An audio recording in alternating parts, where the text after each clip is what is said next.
This is LG's G4, the company's flagship smartphone for 2015. Aiming to build on last year's well-received G3, the new handset focuses on three main areas: premium feel, camera, and streamlining Android. First impressions are good. LG has spent 3 years cooking up a specially treated vegetable tanned leather for the back cover, complete with a distinctive row of stitching and several colours to choose from. It's a 3-month process from cover to cover, including a homegrown coating that improves water, abrasion and scratch resistance. Alternatively, there are several plastic covers with metallic or ceramic effect finishes that don't feel as luxurious as the leather.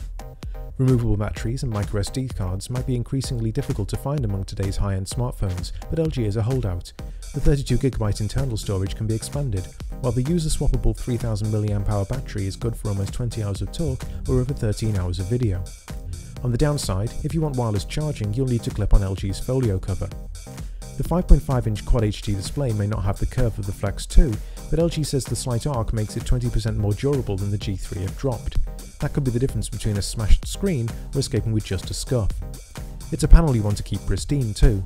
LG looked to the movie industry for a screen quality standard and settled on digital cinema initiatives, used by major studios like Disney and Paramount to standardise what you see in theatres.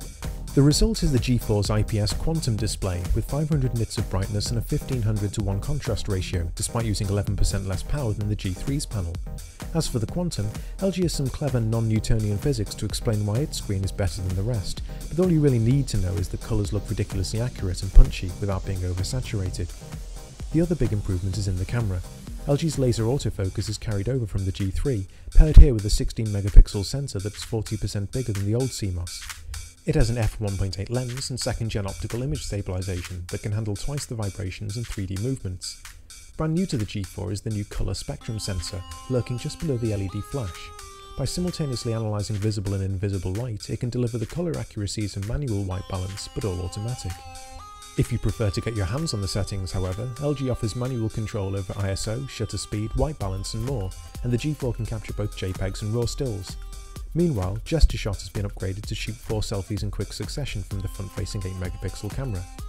We've criticised LG in the past for pushing its custom apps on users, and with the G4 it seems they've listened.